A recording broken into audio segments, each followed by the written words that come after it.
이재명 당대표의 보도 발언이 있겠습니다. 네, 아까 얘기했는데 오늘은 완전히 거꾸로 한번 해보겠습니다. 어디 송순호 최고위원. 예, 송순호 최고위원의 마침 발언이 원내대표 당기셔서.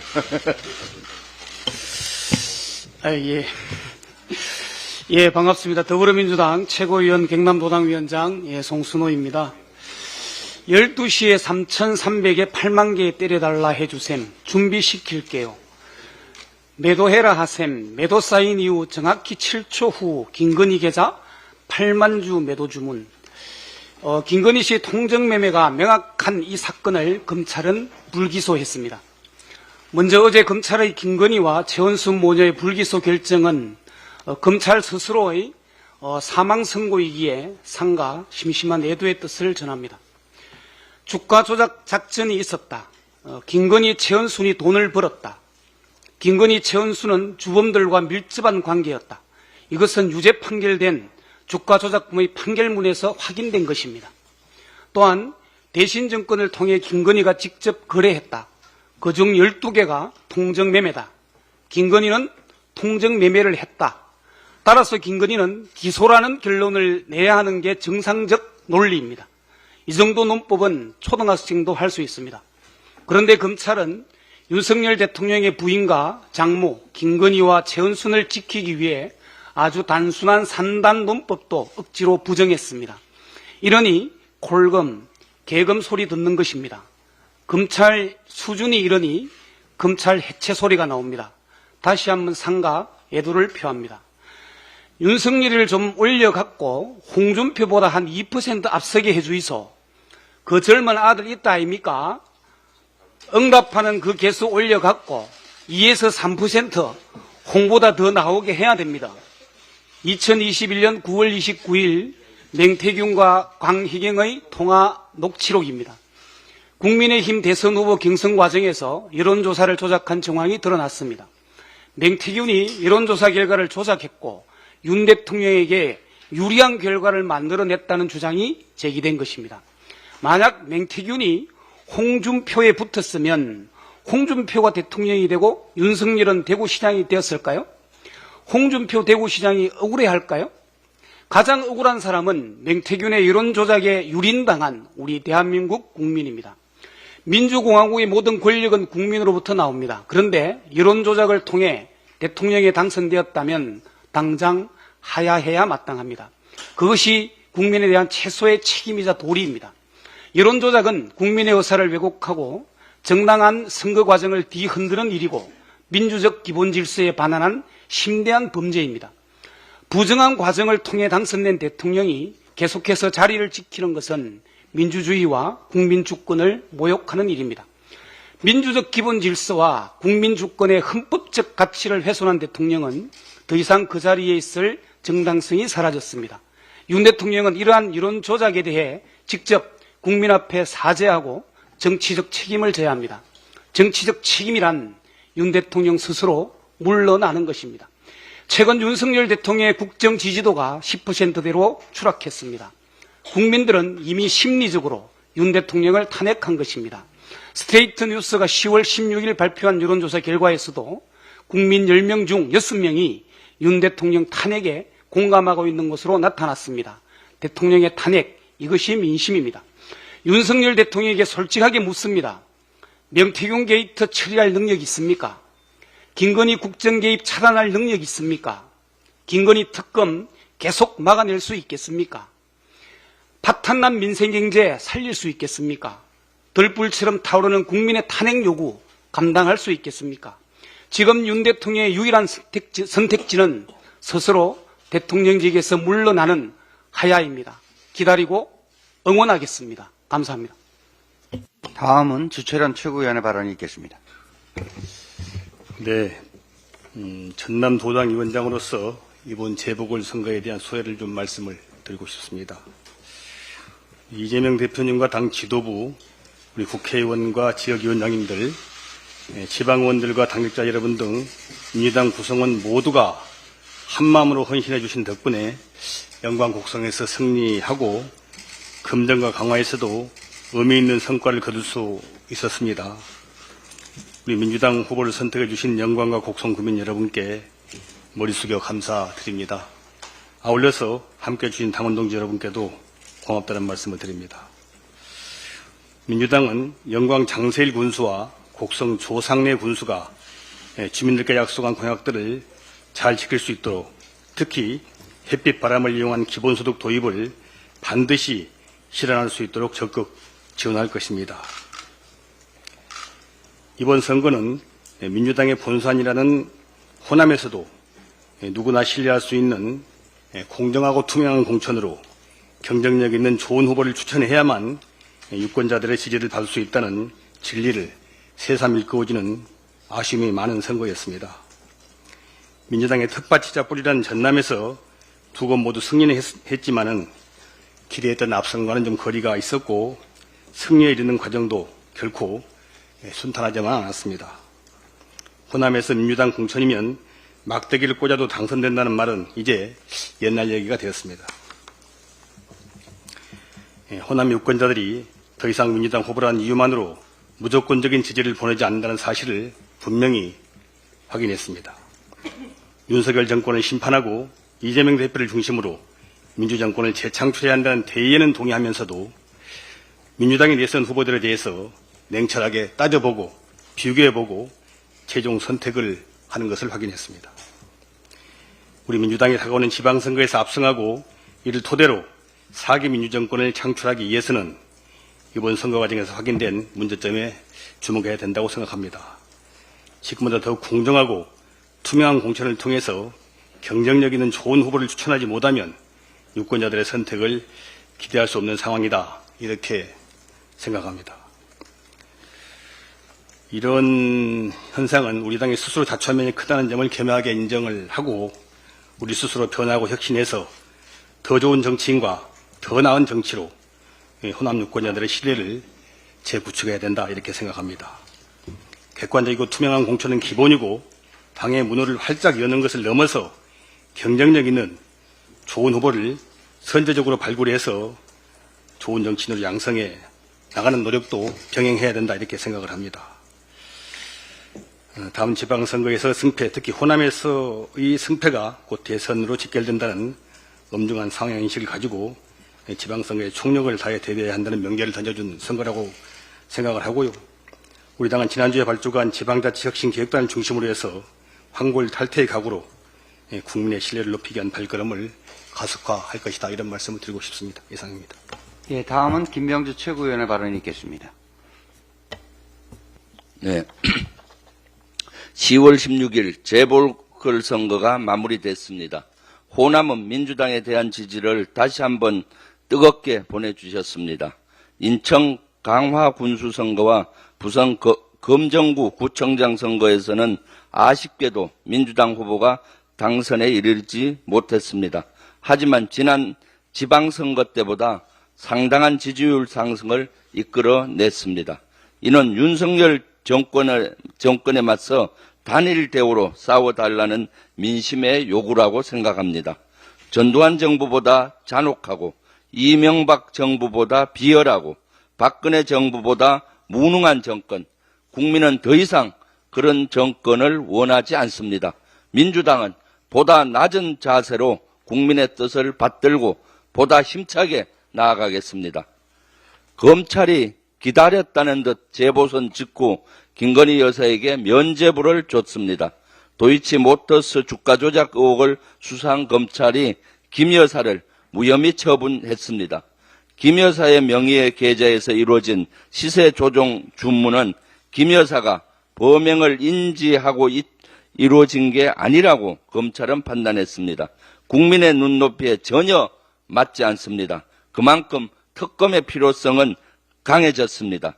주가 조작 의혹을 철저히 수사하고 국민이 납득할 결과를 내기 위해서는 독립적인 특검이 반드시 필요합니다. 이에 민주당은 김건희 여사에 대한 특검법을 다시 발의했습니다. 국민 여러분, 윤석열 대통령이 또 다시 거부권을 행사할 수 없도록 힘을 모아 주십시오. 여러분의 지지와 관심이 무도한 윤석열 정권의 폭주를 막을 수 있습니다. 이태원 참사 부실 대응 혐의로 기소된 김광호 전 서울경찰청장 등에게 1심 재판부가 무죄를 선고했습니다. 국민의 안전과 생명을 지켜야 할 국가의 책임을 져버린 판결이라며 많은 국민께서 분노하고 계십니다. 공판에 참석한 유가족협의회 측은 문제는 있어 보이는데 죄는 없다라는 게 법원의 판단이라며 한편의 코미디를 보는 것 같았다라고 말씀하셨습니다. 이태원 참사는 우리 사회에 깊은 상처를 남겼습니다. 재난 예방과 대응의 책무를 방기해 159명을 죽음에 이르게 했습니다. 그 아픈 상처를 더욱 깊게 만든 판결이 아닌지, 국민의 안전을 외면한 판결은 아닌지 다시 한번 돌아보는 계기가 되길 바랍니다. 이상입니다. 다음은 한준호 최고위원의 발언이 있겠습니다. 네, 먼저 복귀 신고를 하겠습니다. 오랜만에 최고위에 참석을 했습니다. 영광에서 한 달살이 잘 마무리를 하고 돌아왔고요. 또 대표님과 당원 동지 여러분께 먼저 잘 돌아왔다는 보고 말씀드리고, 저는 다시 지도부로서 또 검찰 독재 대책위원회 위원장으로서 활동을 집중하겠다라는 말씀드립니다. 이번 선거를 통해서 보고 들었던 호남의 민심은 우리 당이 다음 지방선거를 준비하는데 좋은 약이 될 거라고 생각을 합니다. 함께 경쟁해 주신 두 당에게도 심심한 위로의 말씀 전합니다. 자, 어제 서울행정법원에서 매우 중요한 판결이 나왔습니다. 방송통신위원회가 지난 10월 17일 MBC에 대해 1,500만 원 과징금을 부과한 처분을 내렸는데, 법원은 이 처분에 절차적 하자가 있었다면서 취소할 것을 선고한 것입니다. 이 판결의 핵심은 분명합니다. 방통위의 2인 체제가 내린 의결은 절차적으로 위법하다라는 것입니다. 매우 상식적이고 타당한 결론입니다. 윤석열 정권 방통위 2인 체제가 몰상식하게 내려왔던 결정들은 위법한 것이었습니다. 단 둘이서 YTN 최대 주주를 바꿔 사형화에 신호탄을 쏘아 올리고, 또 방송문화진흥회와 KBS의 이사를 난리로 선임해서 방송 장악을 시도하지 않았겠습니까? 2인 체제가 방송을 뒤흔들고 압박하도록 방치하는 것은 결코 정의롭지 않은 일입니다. 이번 판결의 취지와 요지에 비춰서 그간 2인 체제가 벌인 전횡을 전면 검토하고 그에 상응하는 책임을 무겁게 묻는 일에 착수해야 되겠습니다. 지난달 26일 국회 본회의에서 방통위에 대한 감사원 감사 요구안이 처리된 바 있습니다. 전 정권의 방통위를 탈탈 털었던 그 실력으로 현 정권의 방통위도 샅샅이 감사해 주길 바랍니다. 국회는 국회대로 방송장악 국정조사를 추진해서 방통위의 만행을 낱낱이 밝혀내도록 하겠습니다. 감사원과 국회 어느 쪽이 더 실력이 있는지 국민께서 판단해 주실 것이라 믿습니다. 자, 마지막으로 윤석열 대통령의 말에 대해서 한 말씀 좀 드리겠습니다. 기승전 가짜 뉴스. 이 윤석열 대통령의 말을 잘 들어보면 10중 8구 이런 구조입니다. 어제 개최된 바르게 살기 운동 전국 회원 대회에 참여해서 인구 위기를 비롯한 사회적 난제들을 말하더니 느닷없이 가짜 뉴스들이 자유민주주의를 위협한다라고 연설을 했다고 합니다. 도대체 어떤 세상에 살고 있길래 연설마다 맥락도 없이 가짜 뉴스를 말하는 건지 모르겠습니다. 지금 겪고 있는 현실이 모두 가짜이길 바라는 마음이 좀 담긴 거 아닌가 하는 생각이 드는데, 저는 개인적으로는 방어 기제라고 생각을 합니다.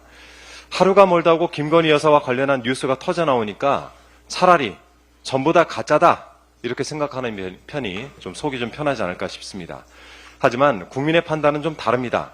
세상 사람들이 다 아는 진실을 윤석열 대통령만 모르는 것 같습니다. 마치 우화 속 벌거벗은 임금처럼 보입니다.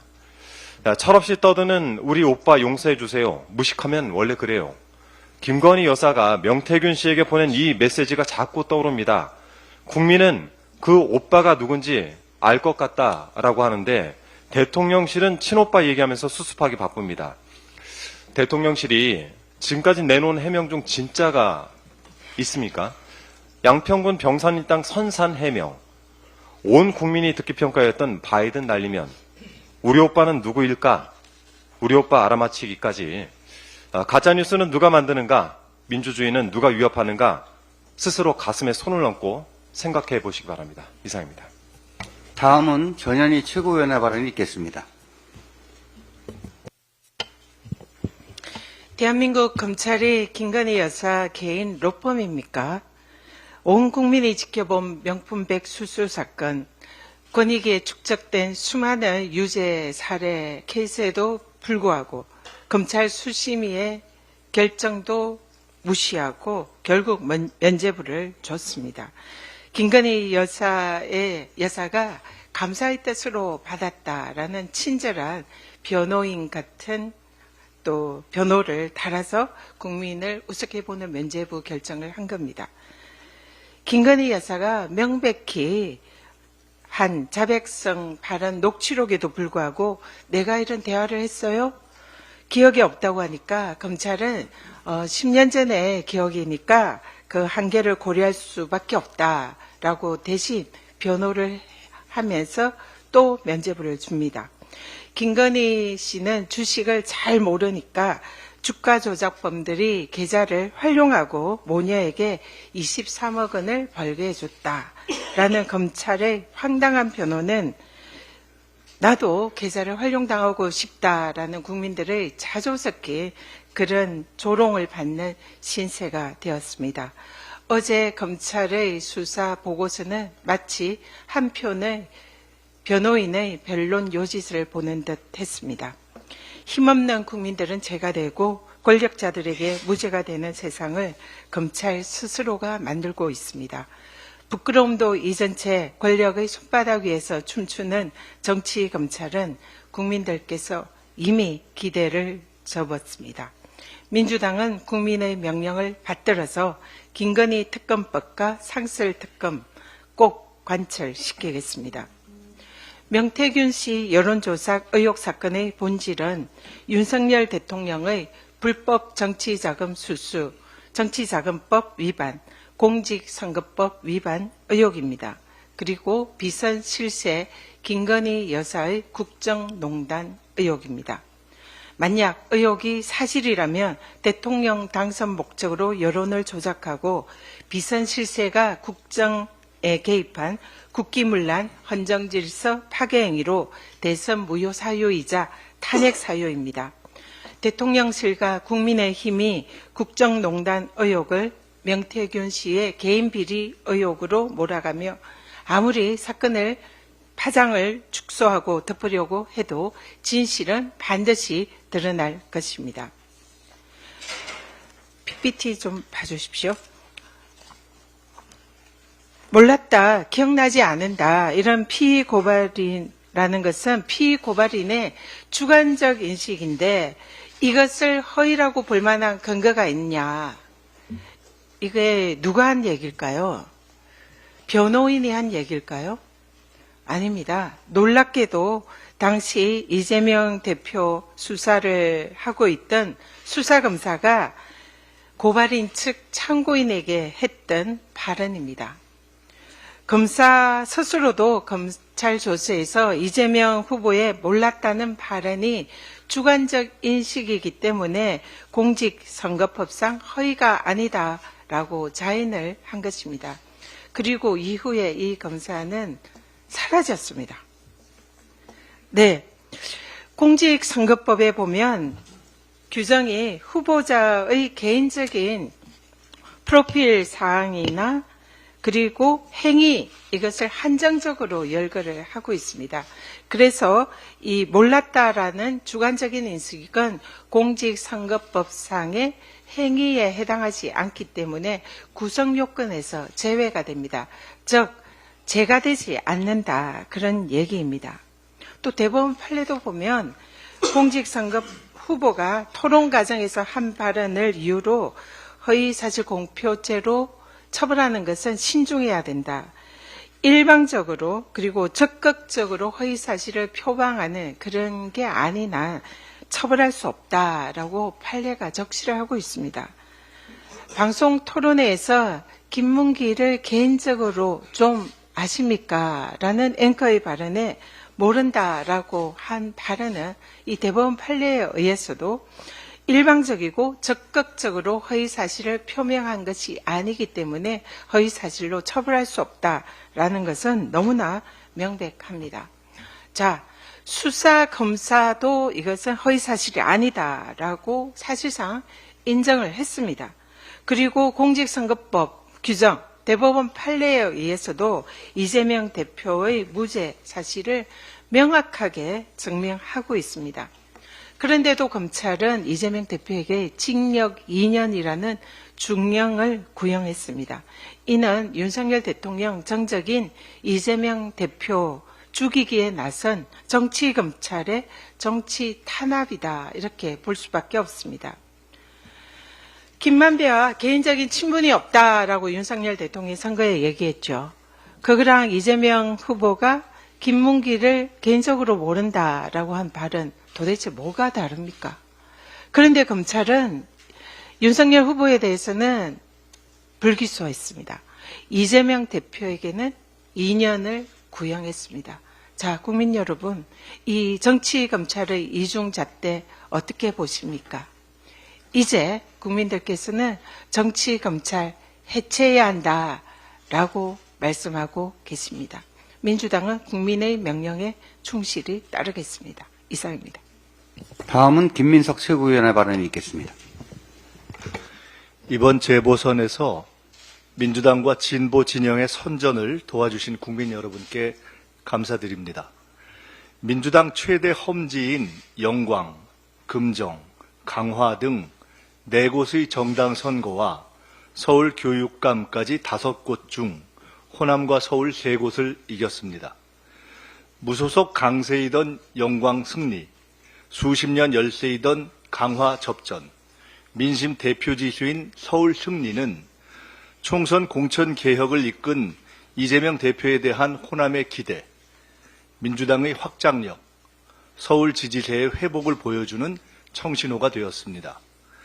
절대 고연령층 지역인 금정에서 표차가 벌어진 것은 지역 맞춤 정책 및 조직 강화의 필요와 돌발 악재 관리의 중요성을 되새긴 아쉬움이 있지만 금정의 보수 표심조차 현 정권 지지 표심이 아닌 쇄신 표심이란 점을 직시해야 합니다. 결국 재보선 민심은 민주진보에겐 분발의 자극, 윤석열 정권에겐 심판의 채찍, 한동훈 대표에겐 쇄신의 압박, 검찰에겐 탄핵과 해체의 신호가 될 것입니다. 이런 민심을 무시하고 6년을 털어 이재명을 죽이려는 검찰이 5년을 봐주던 김건희를 놓아줬습니다. 노아의 홍수 같은 민심의 노도가 저항하는 권력과 호위하는 검찰을 쓸어갈 것입니다. 이런 경랑의 시기엔 우리 중 누구조차 길을 잃으면 난파하고 실수하면 징계됩니다. 긴장하며 단결하여 싸울 시간입니다. 민주당과 이재명 대표는 김건희, 윤석열, 정치검찰, 정치군인들의 일탈을 척결하면서 민생과 평화 안보를 세심하게 챙기고 정권교체 준비에 박차를 가하겠습니다. 끝으로 이재명 당대표의 발언이 있겠습니다. 네, 이번 재보궐선거에서 우리 더불어민주당의 또 우리 후보들의 그 부족함에도 불구하고 호남에서 민주당을 선택해 주신 우리 국민 여러분, 또 전남 도민 여러분께 감사드립니다. 또 강화에서도 그 압도적 열세를 벗어나서 상당한 접전을 하게 된 것도 우리 새로운 우리 민주당이 된 기대라는 생각이 듭니다. 서울 교육감 선거 역시 정당 선거는 아니지만 우리 국민들이 또 서울 시민들께서 무엇을 지향하고 있는지 그 점을 잘 보여주셨다고 생각하고 그 민심에 잘 맞춰가도록 하겠습니다. 어제는 대한민국 법치 사망 선고일입니다.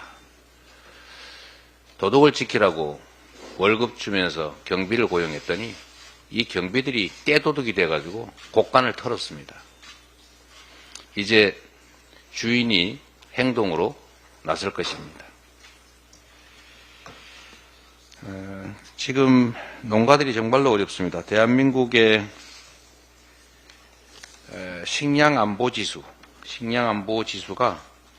세계 OECD 국가 중에 최하위권입니다. 제가 자주 강조하지만 농업은 비교 우위를 논하는 그런 영역이 아니라 식량 안보에 관한 아주 핵심적 영역입니다. 그래서 OECD도 식량 안보 지수라고 하는 것을 개발해서 발표하고 있는데 대한민국이 최하위권이라는 것입니다. 식량 자급률에 심각한 문제가 있습니다. 그 중에서도 주곡인 쌀의 자급에 문제가 생길 경우에 대한민국은 정말로 군사 안보뿐만 아니라 식량 안보에서 심각한 위기에 처할 수 있습니다. 쌀값 20만 원을 보장하겠다는 대통령의 약속이 지켜지지 않고 있습니다. 사실 쌀값은 변동폭이 과잉 생산에서 옵니다. 과잉 생산을 해소하는 방법 간단합니다. 큰돈 들이지 않고 할 수 있습니다.